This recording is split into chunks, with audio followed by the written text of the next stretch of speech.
اعوذ باللہ من الشیطان الرجیم بسم اللہ الرحمن الرحیم۔ تمام ناظرین کی خدمت میں السلام علیکم ورحمۃ اللہ۔ ناظرین چلتے ہیں آج کے کلپ کی جانب، وہ سماعت فرمائیں انشاءاللہ، پھر اس کا جواب عرض کریں گے۔ اچھا، خاموش ہو گئیں، انہوں نے کلام نہیں کی، غصے میں آ گئیں۔ یہ نہیں کہ حضرت ابوبکر سے یہ بات ہوئی، انہوں نے اس مطالبے سے خاموشی اختیار کر لی۔ اب کیا حضرت فاطمہ رضی اللہ تعالیٰ عنہا جیسی شخصیت سے آپ یہ توقع کر سکتے ہیں کہ نبی علیہ الصلوۃ والسلام کا فرمان ان کے سامنے آئے تو اس کے مد مقابل وہ غصے میں آ جائیں کہ نبی کی حدیث کیوں سنائیے مجھے؟ توقع تو نہیں کی جا سکتی۔ ہاں، اس کا صحیح مطلب جو ہے، بعض اہل علم نے یہ کہا کہ یہ مدرج الفاظ ہیں لیکن ہم اس کو چھوڑتے ہیں، لیکن اس کا جو صحیح مطلب ہمیں سمجھ میں آ رہا ہے وہ یہ ہے کہ وہ اپنے اوپر انہوں نے افسوس کا اظہار کیا۔ یعنی موصوف یہ فرمانا چاہ رہے ہیں گویا کہ اب ناسبیت جو ہے کھل کر سامنے آ رہی ہے لوگوں کی، جیسے امام حسین علیہ السلام اور یزید کے درمیان جو معاملات ہیں، یزید کا کھل کے دفاع کیا جا رہا ہے، اور امیر المومنین اور معاویہ کے درمیان جو معاملات ہیں اس میں معاویہ کا کھل کے دفاع کیا جا رہا ہے۔ اسی طرح اب حضرت زہرا سلام اللہ علیہا اور حضرت ابوبکر کے درمیان جو معاملہ تھا اس میں بھی کھل کر دفاع کیا جا رہا ہے، اور کہا جا رہا ہے کہ جی اس میں حضرت زہرا خود اپنے اوپر غضبناک ہو گئی تھی۔ اس سے بڑی ناسبیت کی کوئی اور دلیل ہوتی ہے؟ یعنی اس سے بڑھ کر کوئی اور مقدمہ نہیں ہے کہ ہم پیش کریں انہی کی اپنی زبانی، کہ اگر یہ لوگ جب بھی اہل بیت اور صحابہ کے درمیان معاملہ آتا ہے تو اہل بیت کی توہین کرنے، اہل بیت کی شان میں کمی کرنے، اہل بیت کی تنقیص کرنے میں کبھی بھی پیچھے نہیں ہٹتے۔ اور دیکھیں یہاں پر کیا کہہ رہے ہیں، ابھی ہم تو روایات کی طرف چلیں گے، ان کے اپنے علماء کی طرف چلیں گے، وہ تو جواب میں ہوگا، لیکن ایک باضمیر اہل سنت، ایک زندہ ضمیر اہل سنت کے جو اہل بیت سے محبت کرتا ہے، وہ خود اس مقام پر سوچے کہ ان مولانا صاحب کا یہ کہنا کیا جناب زہرا سلام اللہ علیہ کی شان میں گستاخی نہیں ہے؟ کبھی وہ اشرف جلالی اٹھتا ہے کہتا ہے حضرت زہرا خطا پہ تھیں، یعنی حضرت زہرا کو خطا کار کہا جاتا ہے، اور کہیں یعنی یہ بریلویوں میں بھی ایسے ہیں، اور اہل حدیث میں تو خیر شروع سے موجود تھے۔ غلام مصطفیٰ ظہیر امن پوری جیسے نے کہہ دیا کہ حضرت زہرا سلام اللہ علیہ کی اجتہادی خطا تھی، ان کو ایسا نہیں کرنا چاہیے تھا۔ یہاں پر یہ لوگ سکوت اختیار نہیں کرتے، کہتے نہیں ہم اس معاملے میں کچھ نہیں کہیں گے، یہاں پر آ کر فوراً یہ فیصلہ سنا دیتے ہیں کہ فلاں شخص خطا پہ ہے، لیکن باقی معاملات جو مشاجرات ہیں آپس میں ان کے جو معاملات ہیں وہاں پر سکوت اختیار کرنا چاہیے، لیکن اہل بیت کے معاملے میں فوراً یہ لوگ فیصلہ سناتے ہیں۔ اب یہاں پر موصوف کیا کہہ رہے ہیں کہ جناب زہرا سلام اللہ علیہ وہ اپنے آپ پر غصہ ہو گئی تھی، یہ میں نے کیا کیا ہے، یہ میں نے کیا کیا ہے، دیکھیں آگے۔ اچھا، کہ میں نے یہ کیسا مطالبہ کر دیا ہے، یا مجھے یہ معلوم کیوں نہیں، مجھے یہ معلوم کیوں نہیں، یا میں نے یہ مطالبہ نہیں بنتا تھا۔ اگر میرے نبی کا، میرے بابا کا یہ فرمان موجود ہے تو پھر جنازے میں شرکت کیوں نہ ہوئی؟ جنازے میں شرکت ہوئی ہے صدیق اکبر رضی اللہ عنہ کی طرف سے۔ طبقات ابن سعد کے اندر جو ہے وہ صحیح سند کے ساتھ روایت موجود ہے، کون کہتا ہے جنازے میں شرکت نہیں ہوئی؟ مولوی صاحب ہم آپ کو چیلنج کرتے ہیں کہ آپ وہ سند صحیح ثابت کر دیں، آپ وہ سند صحیح ثابت کر دیں کہ جنازے میں شرکت ہوئی ہے۔ ان کا جھوٹ ہم ان کے اپنے محدثین کی زبانی سنواتے ہیں آپ کو کہ حقیقت کیا ہے، تاکہ پتہ چلے کہ یہ مولوی لوگ جو ہیں وہ اب جھوٹ بول کر اپنے مذہب کی حقانیت کو ثابت کریں گے۔ جناب ہم ان کا جھوٹ ان کے اپنے علماء کی زبانی سنواتے ہیں، ہمیں محنت کرنے کی ضرورت نہیں ہے۔ یہ ملاحظہ فرمائے تلخیص الحبیر فی تخریج احادیث الرافع الکبیر، کس کی ہے؟ ابن حجر عسقلانی کی، الجزء الثانی ہے، دوسری اس کی جلد ہے، اس میں جب جاتے ہیں تو ابن حجر عسقلانی امیر المؤمنین فی الحدیث ان کا وقد ثبت ان ابا بکر لم يعلم بوفات فاطمہ سلام اللہ علیہا، کہ یہ چیز ثابت شدہ ہے کہ ابو بکر کو جناب زہرا سلام اللہ علیہا کی وفات کا علم نہیں تھا۔ جب ایک شخص کو علم نہیں ہے تو جنازے میں شرکت وہ کہاں سے کرے گا؟ اور کیا ہے، کیونکہ صحیح میں کیا آیا ہے، صحیح بخاری مسلم میں کیا آیا ہے، ان علی دفنها لیلا ولم يعلم ابا بکر، ابو بکر جو ہے وہ نہیں جانتا تھا، حضرت علی نے ان کو رات کی تاریکی میں دفن کر دیا۔ یہ کون کہہ رہا ہے؟ ان کے اپنے محدثین کہہ رہے ہیں، اور یہ مولوی صاحب بیٹھ کر دڑلے سے جھوٹ بول رہے ہیں کہ نہیں جی کیسے ہو سکتا ہے، وہ تو طبقات ابن سعد میں صحیح روایت ہے۔ ہم نے کہا وہ صحیح روایت پیش کر دیں، طبقات ابن سعد کی وہ صحیح روایت ہمیں پیش کریں کہ ابو بکر نے شرکت کی ہے حضرت زہرا سلام اللہ علیہ کے جنازے میں۔ اگر ہمیں وہ روایت مل جائے طبقات ابن سعد والی تو ہم وہ ان کی روایت بھی دیکھ لیتے ہیں، اور تاکہ پتہ چل جائے کہ ایسی اس میں حقیقت ہے یا نہیں ہے۔ اگر مجھے وہ روایت ملتی ہے تو میں آپ کی خدمت میں رکھتا ہوں کہ یہ لوگ کیسے جھوٹ بولتے ہیں کہ حضرت زہرا سلام اللہ علیہ، ان کے اپنے علماء کیا کہتے ہیں کہ جناب شرکت نہیں ہوئی، لیکن یہ کیا کہہ رہا ہے کہ جناب طبقات ابن سعد میں صحیح روایت ہے۔ ہم نے ایک عرصہ پہلے اس روایت کا آپریشن کیا تھا جو یہ طبقات ابن سعد والی پیش کر رہے ہیں موصوف، اب مجھے اگر وہ دوبارہ مل جاتی ہے تو میں انشاءاللہ آپ کی خدمت میں اس روایت کا بھی حال و احوال رکھتا ہوں کہ ایسی ایک صحیح روایت بھی موجود نہیں ہے کہ جس سے پتہ چلے کہ حضرت ابو بکر نے کیا کیا تھا، شرکت کی تھی، اگر مجھے مل جاتی ہے۔ ہاں جی، یہ ملاحظہ فرمائیں الطبقات الکبریٰ لابن سعد، مجلد ثامن اس کی 8ویں جلد ہے یہ کہ مجالد ان شعبی صلی علیہ ابو بکر کہ حضرت زہرا سلام اللہ علیہ پر ابو بکر نے نماز جنازہ پڑھایا. ٹھیک ہے جی. اب یہ روایت تھی آپ کے سامنے جو موصوف اشارہ کر رہے ہیں جس کی طرف. اس کے بعد السنن الکبریٰ بیہقی، یہاں پر دیکھیں، یہاں پر شعبی سے ہے کہ ان فاطمہ لما ماتت دفن علی لیلاً، اور ابو بکر فقدم، ابو بکر کو آگے کیا کہ آپ نماز پڑھا دیں. ٹھیک ہے جی، آئیں بسم اللہ، آپ آگے آ کے نماز پڑھیں. اب یہ دیکھیں المطالب العالیہ، یہاں پر دیکھیں کہا کہ رواہ ابن سعد فی طبقات مجالد ان شعبی سندہ ضعیف جدا. صرف یعنی ایک ہے نا تھوڑی بہت ہی نہیں، اس میں مجالد ہے وہ ضعیف ہے. محمد بن عمر الواقدی ہے وہ متروک ہے. یعنی آپ کے پاس کون سی روایت ہے جی؟ پھر اس کے بعد ابراہیم نخعی کی روایت وہ نیچے بیان کرتے ہیں، تو اس کی سند بھی کیا ہے، اس میں کیا کہتے ہیں عبد الاعلیٰ ہے، متروک راوی ہے، ابن معین نے اس کی تکذیب کی ہے. تو آپ کے پاس کون سی روایت ہے؟ ہم ایک قدم اور آگے بڑھتے ہیں، دیکھتے ہیں کہ اس کے علاوہ بھی کوئی ان کے ہاں روایت ہے. یا صحابہ فی تمیز صحابہ، یہاں پر جائیں وہی دیکھیں کہ روى الواقدی ان طریق شعبی قال صلی ابو بکر علی فاطمہ وہذا فیہ ضعف و انقطاع، اس میں ضعف اور انقطاع پایا جاتا ہے. آپ کے یعنی اپنے علماء نے جس چیز کی کیا کی ہے، تردید کی ہے. یہ معرفت الصحابہ ابو نعیم اصفہانی کہ جی یہ ایک اور روایت لے کر آتے ہیں کہ ان ابا بکر قبر علی فاطمہ اربع، یعنی ابو بکر نے 4 تکبیریں پڑھی. یہ ایک اور روایت ہے. یعنی کئی روایتیں میں نے سب کی وہاں پر اپنے ایک، اب یہاں پر اس کا بھی حوالہ آپ کے سامنے رکھ دیتے ہیں. کتاب الاوفال کبیر ہے، یہ حجاج بن تمیم جزری ان میمون بن مہران رواں احادیث لا یتابع ولا شیء منها، اس کی مطابقت نہیں کی جائے جب یہ اس روایت نقل کر رہا ہوں. اچھا جی، یعنی کوئی ایک روایت بھی ان کی صحیح نہیں ہے. الکامل فی ضعفاء الرجال، بالکل یہی کہ میمون بن مہران کی جو حجاج بن تمیم ہے، یہ میمون بن مہران سے روایت کرتا ہے لیست بالمستقیمہ، یعنی اس کی روایتیں اس سے درست نہیں ہیں. اسی طرح یعنی اس نے تو خیر طبقات کی بات کی، ہم نے ایک جتنی بھی روایتیں 5 6 7 جتنی بھی روایتیں سب کا ہم نے بیان کیا کہ کوئی بھی روایت صحیح سند نہیں ہے. لیکن یہاں پر بیٹھ کے 2 جھوٹ بول چکے ہیں کہ حضرت زہرا ابو بکر پہ ناراض نہیں ہوئی تھی. پہلے ہم یہ آپ کو دکھا دیتے ہیں تاکہ پتہ چلے کہ آیا ایسی حقیقت ہے یا نہیں. یہ خود اپنی اہل حدیث کی زبانی سناتے ہیں. یہ ہدایت القاری شرح صحیح البخاری کون ہے جی؟ عبدالستار حماد، انہی کے فضیلت الشیخ ہیں. روایت نمبر ہے 4241 4240. اب دیکھیں کیسے یہ لوگ دن دہاڑے جھوٹ بول کر مقدمہ اپنا پیش کرتے ہیں. بہرحال حضرت ابو بکر نے سیدہ فاطمہ کو ان اموال میں سے کچھ دینے سے انکار کر دیا. بنا بری وہ حضرت ابو بکر سے کیا جی حضرت ابو بکر سے ناراض ہو گئی. کہتے نہیں وہ خود کے اوپر ناراض ہو گئی. یعنی یہ اتنے جھوٹے ہیں لوگ، کذاب لوگ ہیں. حضرت ابو بکر سے ناراض ہو گئیں. اب یہاں پر جو الفاظ ہیں وہ کیا ہے کہ فوجدت فاطمہ علی ابی بکر، ابو بکر کے اوپر ناراض ہوئی ہیں اور ان سے ملاقات ترک کر دیا. پھر فوت ہونے تک ان سے بات چیت نہیں کی. جب ان کی وفات ہوئی تو ان کے شوہر حضرت علی نے راتوں رات انہیں دفن کر دیا. حضرت ابو بکر کو خبر تک نہ کی اور خود ہی ان کا جنازہ پڑھایا. اور یہ کہتے ہیں جی طبقات، فوراً بخاری مسلم سے بھاگ کر طبقات کی طرف ضعیف روایتیں لے. اس کے بعد دیکھیں صحیح بخاری، مولانا محمد داؤد راز صاحب دوبارہ ان کے اہل حدیث ہیں، یہ 4241 4240 اسی روایت میں دیکھیں اس پر فاطمہ ابو بکر کی طرف سے خفا ہو گئیں. فوجدت علی ابی بکر، یہ یہاں پہ متن بھی دیکھیں. فوجدت فاطمہ علی ابی بکر فی ذالک فحجرتہ فلم تکلمہ حتی توفیت. ملاقات اور کیا اس سے ترک ملاقات کر لی اور اس کے بعد وفات تک ان سے کوئی گفتگو نہیں کی. انہیں رات میں دفن کر دیا اور ابو بکر کو اس کی خبر نہیں دی اور خود ان کی نماز جنازہ پڑھی. فاطمہ جب تک زندہ رہیں علی پر لوگ بہت توجہ رکھتے تھے، لیکن ان کی وفات کے بعد انہوں نے دیکھا کہ اب لوگوں کے منہ ان کی طرف سے پھرے ہوئے ہیں. یہ صحابہ کا حال تھا مولا علیہ السلام کے ساتھ. اس وقت انہوں نے ابو بکر سے صلح کر لینا اور ان سے بیعت کر لینا چاہا، یعنی اس وقت. تو یہ آپ کو انہی کے اپنے اہل حدیث علماء کی زبانی ہم نے دکھایا کہ وہ کس پہ ناراض ہوئی تھی. آگے سنیں جی. اچھا بخاری میں الفاظ آ رہے ہیں نا، بعض سیدہ عائشہ رضی اللہ عنہا نے بیان کی ہیں کہ سیدنا علی رضی اللہ عنہ نے ان کو نہیں اطلاع دی.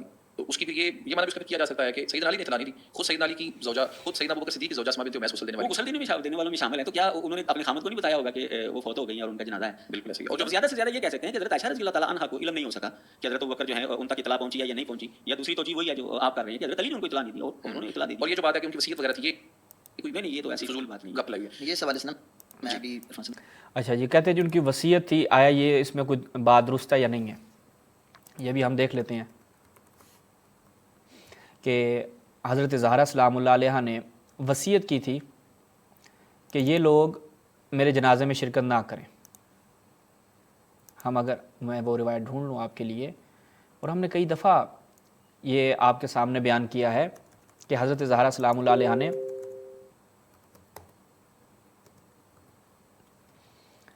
فرمایا کہ یہ دونوں شرکت نہ کریں. یہ ملاحظہ فرمائیں،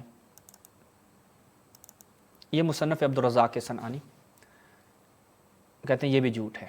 یہاں بیٹھ کے بھائی اپنا چینل ہے، بیٹھ کے جھوٹ بولو، عوام کو بیوقوف بنانے میں لگے ہوئے ہو. اور یہ صحیح روایات ہیں کہ ان فاطمہ بنت محمد دفنت باللیل قال فر بها علی من ابی بکر ان یصلی علیہ کان بینہما شیء کہ حضرت علی نے حضرت زہرا کو رات کی تاریکی میں دفن کیا. کس وجہ سے؟ تاکہ ابو بکر کو پتہ نہ چلے. اور وہ میں ابن حجر عسقلانی سے دکھا چکا ہوں کہ یہ چیز ثابت شدہ ہے کہ ابو بکر کو علم نہیں تھا. جب اس کو علم نہیں تھا تو جنازہ اس نے کہاں سے پڑھ لیا؟ اور کہا ان دونوں کے درمیان کوئی معاملہ تھا. پھر کہا کہ اوسط بذالک، حضرت زہرا سلام اللہ علیہا نے پھر آ کے اور روایت نقل کرتے ہیں، وہ کہتے ہیں اس میں ہے کہ انہوں نے وصیت کی تھی. اب ہم ان کے اپنے علماء کی زبانی بھی آپ کو سنوا دیتے ہیں. یہ کہیں گے کہ یہ اپنی طرف سے بیان کر رہے ہیں. یہ شرح صحیح بخاری نہایت قدیمی شرح ہے ابن بطال کی. یہ ملاحظہ کریں، شرح صحیح بخاری ابن بطال. یہاں پر کیا کہتے ہیں؟ ابن منذر کہتے ہیں کہ علماء نے اجازت دی ہے کہ رات کی تاریکی میں دفن کیا جا سکتا ہے. پھر آگے افراد بیان کرتے ہیں، وہ کہتے ہیں کہ اور دلیل کیا بیان کرتے ہیں کہ دفن علی بن ابی طالب زوجتہ فاطمہ لیلا فر بها من ابی بکر یصلی علیہ. اس چیز سے فرار اختیار کر رہے تھے کہ ابو بکر نماز نہ پڑھے. کان بینہما شیء، ان کے درمیان کوئی معاملہ تھا. ٹھیک ہے جی. یہ اپنے علماء جو ہیں وہ ان کے مقام استدلال میں اسی سے بیان کر رہی ہیں. تو لہٰذا یہ جو مولوی صاحب نے کہا نا کہ نہیں جی، یعنی ایک ساتھ مولوی صاحب نے 3 جھوٹ بولے. پہلا، حضرت زہرا سلام اللہ علیہ ابو بکر پہ غضبناک ہوئی، ابو بکر نے جنازہ پڑھایا. حضرت اسما والا میں آپ کو دکھا دوں کہ یہ تو ان کے گلے کی ہڈی تھی. اس وجہ سے ابن حجر عسقلانی نے کہا کہ جناب نہیں، اگر ہم مان لیں گے نا کہ وہ جنازے میں شرکت ہوئی ہے پھر تو ہمارے لیے مسئلہ ہو جائے گا. کیسے مسئلہ ہو جائے گا وہ میں آپ کی خدمت میں رکھتا ہوں، اگر وہ مجھے عبارت مل جائے کہ یہ دیکھیں، ملاحظہ فرمائیں. ابن حجر علی صاحبہ فی تمیز الصحابہ، ابن حجر عسقلانی لکھتا ہے، وہ کہتے ہیں کہ نقل ابو عمر فی قصۃ وفات ان فاطمہ اوصت علی، کہ حضرت علی کو یہ وصیت کی کہ وہ ان کو غسل دیں اور اسما بنت امیس. وہ کہتے ہیں ابن فتون نے کہا یہ بات بعید ہے. کیوں؟ کیونکہ اسما کانت ہینا اذن زوج ابی بکر صدیق، اس وقت اسما جو ہے وہ ابو بکر کی بیوی تھی، زوجیت میں تھی. تو پھر کیسے ہو سکتا ہے کہ وہ حضرت علی کے ساتھ غسل فاطمہ میں شریک ہو جائیں؟ وہ ہوا محل الاستبعاد. یہ بات جو ہے وہ بہت بعید ہے.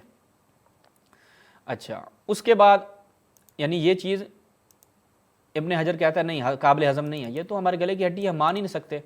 اس کے بعد یہ دیکھیں تلخیص الحبیر میں دوبارہ ابن حجر کیا کہتا ہے. وہ کہتے ہیں جیسے میں نے ابھی تھوڑی دیر پہلے پیش کیا، پھر کہتا ہے فکیف یمکن ان تقتلها زوجته، کہ وہ حضرت اسما جو ہیں وہ حضرت زہرا سلام اللہ علیہا کو غسل دیں ولا یعلم ہوا، اور وہ ابو بکر جو ہے وہ اس چیز کو نہ جانتا ہو.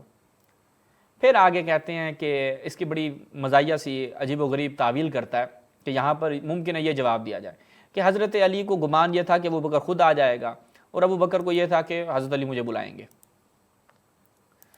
اچھا جی، ان کے اپنے علماء نے بڑی عجیب و غریب اس کی، اگر مجھے ایک اور مل جائے تو وہ میں آپ کی خدمت میں رکھوں، بہت زبردست ہے. کہتے ہیں کہ جی حضرت ابو بکر کو حضرت علی نے جنازے میں کیوں اطلاع نہیں دی. یہ بھی ملاحظہ کیجیے. التحبیر لإزاء المعانی التیسیر کس کی ہے؟ اسماعیل صنعانی کی ہے. یہ اس میں کیا کہتا ہے؟ وہ کہتے ہیں فدفنها علی لیلا ولم یؤذن بها ابا بکر، کہ ابو بکر کو جو اطلاع نہیں دی نا، وہ کہتے ہیں لیس فی ھذا ما یدل علی غضبها ولا حجرها.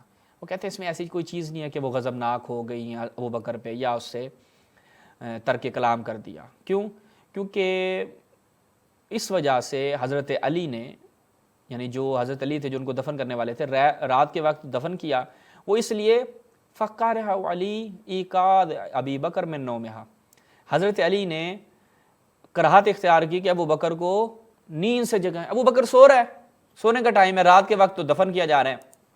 کہتے ہیں ابو بکر نے شرکت کیوں نہیں کی؟ اس کی وجہ یہ ہو سکتی ہے کہ حضرت علی نے کہا یار ابو بکر سو رہا ہوگا، اب ابو بکر کو نیند سے جگایا جائے تو یہ تو اچھی چیز نہیں ہے، چلو سونے دو اسے، اس وجہ سے شرکت نہیں کی. یعنی یہ لوگ اتنے پھنسے پڑے ہیں نا بری طرح سے.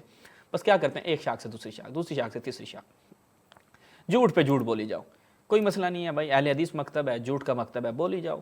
آگے سنیں، دوسرے مولوی صاحب کو بھی کچھ آیا ہے۔ تو یہ بات عرض کروں کہ یہ جو بات بٹ صاحب نے کی بہت اچھی زبردست بات کی ہے کہ جو لوگ اچھا اعتراض جھوٹ کرتے ہیں بولے بخاری کے لفظ میں غازی بات کے لفظ بولتے ہیں اور اسی طرح انہوں نے بات نہیں کی یہ لفظ بولتے ہیں، اب مسئلہ یہ ہے کہ اس میں جو ہے نا وہ کس کی بات کرنا چاہتے ہیں کہ وہ کیا ابو بکر صدیق رضی اللہ تعالیٰ عنہ کے اوپر تان کرنا چاہتے ہیں کہ یا نعوذ باللہ ایسے لوگ سیدہ فاطمہ کی توہین کرنا چاہتے ہیں؟ میں سمجھتا ہوں کہ ایسے لوگ جو ہے وہ آل رسول کے ساتھ مخلص نہیں ہیں، بلکہ وہ تو سیدہ فاطمہ تو زہرا رضی اللہ عنہا کی توہین کر رہے ہیں توہین کر رہے ہیں۔ کہ دیکھیں ان کا مقام تو یہ ہے کہ جب حدیث رسول اللہ صلی اللہ علیہ وسلم آ جائے تو بس وہ اس پہ سر تسلیم آمنا وصدقنا، بالکل۔ اور اب وہ حدیث سننے کے بعد یہ بتانا چاہتے ہیں کہ وہ حدیث بھی سنا دی اور یہ ناراض ہو رہی ہیں اور بات یہی چیز تو تشیع کا مدعا ہے کہ وہ حدیث رسول کی حدیث نہیں تھی، تبھی تو غضبناک ہوئی ہیں۔ ہم تو حضرت زہرا سلام اللہ علیہا کے ساتھ کھڑے ہیں، ہم تو ان کے ساتھ کھڑے ہیں، آل رسول کے ساتھ کھڑے ہی ہم ہیں، آپ لوگ کب کھڑے ہیں؟ نہیں کر رہی، تو پھر اس میں قصور کس کو بٹھانا چاہ رہے ہیں؟ تو یہ لوگ تو نعوذ باللہ جو ہے وہ خاندان رسول اللہ کی توہین کرنا چاہتے ہیں۔ جو آدمی مخلص ہوتا ہے نا وہ دیکھتا ہے کہ ایک آدمی کے پاس بات پہنچی ہے اور الفاظ کے تقاضے ہیں، اب دیکھتے ہیں توہین کون کرتے ہیں۔ یہ بھی اب آپ نے ایک اچھا نقطہ اٹھا دیا، مجھے یہاں پہ بھی ایک چیز بیان کرنی پڑے گی کہ توہین کون لوگ کرتے ہیں، آپ کے اپنے لوگ کیسے توہین کرتے ہیں۔ یہ میں آپ کو دکھا دیتا ہوں کہ جب اس روایت پہ وہ پہنچتے ہیں اور یہی آپ کے یہ خود سلفی ہیں نا، تو یہ سلفیوں سے ہم دکھا رہے ہیں۔ التعلیق علی صحیح مسلم کون ہے؟ محمد بن صالح العثیمین، وہ بہت بڑی شخصیت جناب ان کے ہاں۔ یہی روایت پہ جب پہنچتا ہے نا کہ فوجدت فاطمہ علی ابی بکر، کہ حضرت زہرا سلام اللہ علیہا ابو بکر کے اوپر کیا ہو گئی؟ ناراض ہو گئی۔ اوہو، یہ تو پھر کہا، اب یہاں پر کہہ رہا ہے ایک نمبر پہ اللہم اعف عنہا، اللہ تعالیٰ حضرت زہرا سلام اللہ علیہا سے درگزر کرے۔ اچھا، فإن ابا بکر رضی اللہ عنہ استند الی رائے وانما استند الی نص، ابو بکر نے اپنی رائے سے استناد نہیں کیا بلکہ نص پیش کی تھی۔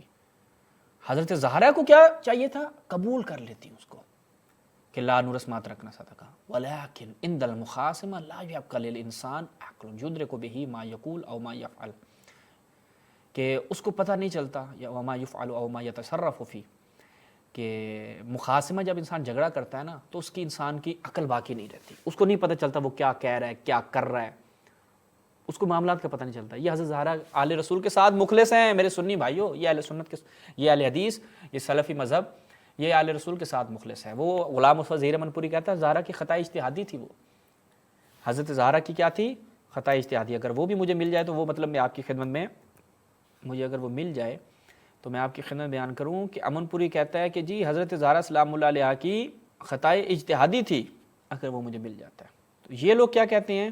آل رسول کے ساتھ مخلص ہم ہیں۔ وہ میں کسی ایک کلپ میں بیان کر چکا ہوں، مجھے معلوم نہیں کہ میں نے کس نام سے وہ سیو کر رکھا تھا، لیکن وہ پہلے میں بیان کر چکا ہوں ایک اپنے کلپ میں کہ ان کا امن پوری کہتے ہیں حضرت زہرا سلام اللہ علیہ کی خطا اجتہادی تھی، ان کو ایسا نہیں کرنا چاہیے تھا۔ یہ لوگ بیٹھ کے فیصلہ کرتے ہیں آل رسول کے لیے۔ آگے سنیں جی، ان کے جھوٹ اور مزید سنتے ہیں کیا کیا لمبی چھوڑ رہے ہیں۔ جیسے بٹ صاحب نے کہا ہے کہ اس میں حضرت ابو بکر صدیق رضی اللہ عنہ پہ ناراض ہونے والے لفظ نہیں ہے کہ وہ ابو بکر رضی اللہ عنہ پہ ناراض ہوئے، اور ابو بکر پہ ناراض ہونے والے لفظ نہیں۔ او بھائی، فوجدت فاطمہ علی ابی بکر، یہ کیا ہے؟ کسی سے بھی پوچھ لو بھائی یہ کیا الفاظ ہیں، کہتے کوئی الفاظ نہیں ہے جو غضبناک ہوئی تھی۔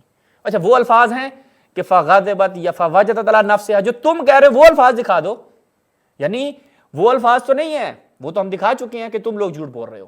اچھا اپنا جو مدعا پیش کر رہے ہو اس کے مطابق الفاظ دکھا دو کہ فوجدت فغضبت علی نفسها، کہ حضرت زہرا اپنے اوپر غضبناک ہو گئی، یہ الفاظ دکھا دو۔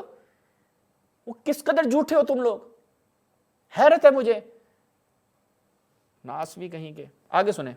ہاں جی، اور یہ بھی، اور جو بات کرنے کی بات ہے اس میں یہ بات بھی ممکن ہے کہ وہ جنہوں نے اس مسئلے میں بات نہیں کی، باقی اس کے بعد کوئی عملی دلیل بھی نہیں ہے، تو اس لیے ان کی عظمت و شان یہ ہے کہ وہ یہ اس کو قبول کرتی ہیں۔ اور ابو بکر صدیق رضی اللہ عنہ کا اخلاص دیکھیں، انہوں نے کیا بات کہی تھی اس موقع پر بھی، انہوں نے کہا واللہ لقرابۃ رسول اللہ صلی اللہ علیہ وسلم احب الی من قرابتی، کہ اللہ کی قسم مجھے رسول اللہ صلی اللہ علیہ وسلم کی قرابت جو ہے وہ اپنی قرابت سے زیادہ پسند۔ حضرت یوسف کے بھائی بھی کہتے تھے ہمارا بھائی، ہم کچھ نہیں کریں گے۔ کیا کیا حضرت یوسف کے بھائیوں نے؟ قرآن مجید کا واقعہ ہے بھائی، قول اور عمل میں فرق ہے نا۔ انسان محبت کرتا ہے تو عملاً ثابت کرے گا محبت کرتا ہے۔ وہ تو حضرت یوسف کے بھائی بھی کہہ رہے تھے نہیں ہمارا، آپ بھیج دیں بابا جی اس کو ہمارے ساتھ، ہم اس کا خیال رکھیں گے، یہ ہماری جان سے زیادہ عزیز ہے، ہم اس کو کچھ نہیں ہونے دیں گے۔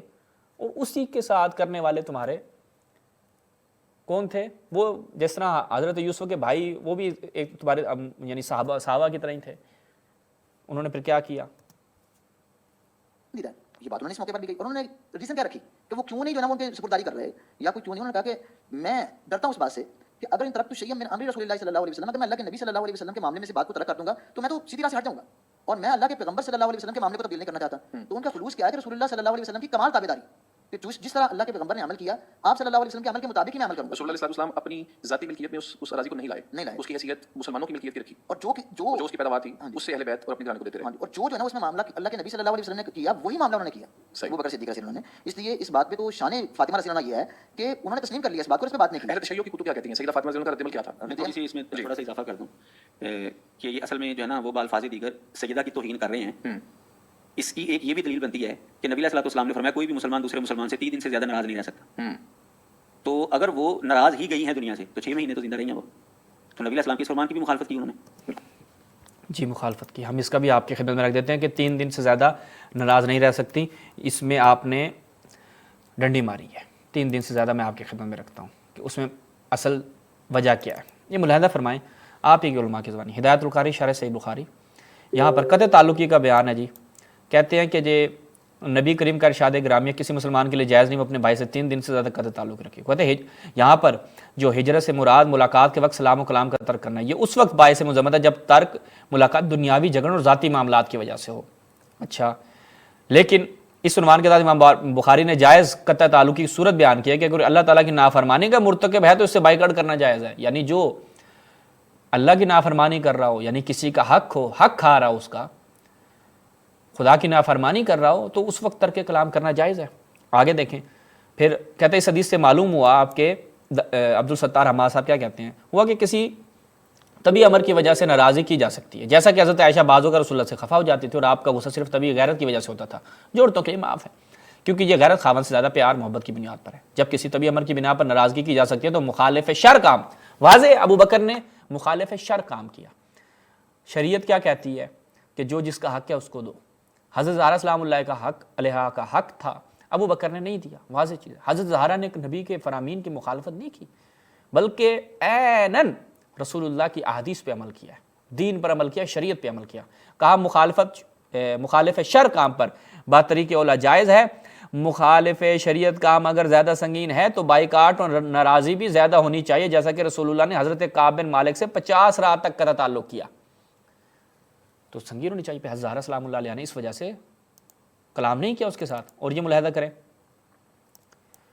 آپ کے صفی الرحمن مبارک پوری کیا کہتے ہیں. وہ کہتے ہیں کہ سیدنا ابو ایوب سے روایت ہے کہ رسول اللہ نے فرمایا کسی مسلمان کے لیے حلال نہیں وہ اپنے بھائی سے 3 روز سے زیادہ قطع تعلق رکھے. جب دونوں کا آمنا سامنا تو اپنا منہ ادھر ادھر کر لیں.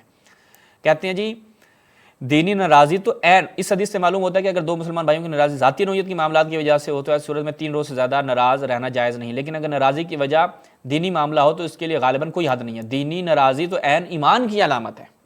یہ تو عین ایمان کی علامت ہے. مولوی صاحب کیوں ادھوری چیزیں لوگوں کو بیان کر کے جھوٹ بولتے ہو، اپنا مقدمہ رکھتے ہو؟ شرم آنی چاہیے. آپ لوگوں کو اتنی بڑی داڑھی رکھی ہوئی ہے اور اتنے بڑے جھوٹ بولتے ہیں. یہ تو ایکسپیکٹ نہیں کیا جا سکتا ان سے. اس کا مطلب یہ ہے کہ جو توجیہ ہم لوگ پیش کر رہے ہیں اہل سنت جو اس کا مطلب بیان کر رہے ہیں روایت کا، اس کے اندر اہل بیت کی بھی شان اور عظمت ہے، صحابہ کی بھی شان اور عظمت ہے. بالکل ایسا ہی ہے. اور اس میں نا یہ بات جو ہے نا کہ وہ ناراض ہونے کی والی بات، اگر یہ بات لوگ پھر بھی اس پہ اصرار ہوتا ہے تو پھر شیعہ کتب کے اندر تو راضی ہونے والی بات بھی موجود ہے کہ سیدہ فاطمہ الزہرا رضی اللہ عنہا راضی ہو گئی. مولوی صاحب بیٹھو ٹھنڈے کمرے میں بیٹھ کے 3 اپنے ہی نمونے بٹھا کر جھوٹ بولنا تو ہر کسی کو آتا ہے، آسان ہے، بیٹھ جاؤ. ہم یہاں پر آپ کے تمام مولویوں کو لائیو دعوت دے چکے ہیں، آپ کو بھی لائیو دعوت دیتے ہیں کہ آپ شیعہ کتاب سے ایک صحیح روایت تو پیش کر دیں کہ راضی ہو گئی تھی. ایک صحیح روایت، زیادہ مشکل کام نہیں ہے. ایک صحیح روایت اگر پیش کر دیں کہ یہ جناب شیعہ کتابوں میں صحیح روایت یہ ہے کہ ابو بکر کے اوپر حضرت زہرا راضی ہو گئی تھی. ایک صحیح روایت پیش کرنی ہے آپ نے. یہ جھوٹ بول کے کیا فائدہ ملے گا؟ کب تک آپ لوگ اپنا چورن ایسے بیچیں گے اپنے مذہب کا؟ آگے سنیں. جب کہہ صراحت ہے اس بات کی صراحت موجود ہے جو ہے نا. یہ اس کی صراحت کے لیے نا اگر ہم دیکھیں تو شیعہ حضرات کی 3 کتب کے حوالے سے میں آپ کو صرف حوالہ دے دیتا ہوں. ایک تو نہج البلاغہ کی مکتوبات میں مکتوب نمبر 44. اچھا. اس کتاب حسن ابن حسن برانی جنہوں نے نہج البلاغہ کی شرح لکھی ہے، صحیح. انہوں نے اس کے جز نمبر 5 میں اس مکتوب کے تحت لکھا ہے کہ سیدنا ابو بکر صدیق رضی اللہ عنہ پہلے سیدہ فاطمہ رضی اللہ عنہ کی ناراضی بیان کی انہوں نے. پھر انہوں نے کہا کہ ابو بکر صدیق رضی اللہ عنہ نے ان سے بات ساری کی کہ میں وہی عمل کروں گا جو اللہ کے نبی صلی اللہ علیہ وسلم نے کیا، اور اس بات پہ آج میثاق ہوا کہ میں اس میں اپنی منمانی کوئی نہیں کروں گا. تو فرضیت وہ راضی ہو گئی. تو یہ لفظ باقاعدہ طور پہ نہج البلاغہ کی شرح جو ہے نا محسن برانی کی، اس کے اندر یہ بات موجود ہے. اور یہی بات الدرۃ النجفیہ جو شرح ہے نہج البلاغہ کی دمبلی کی، اس میں بھی یہی بات موجود ہے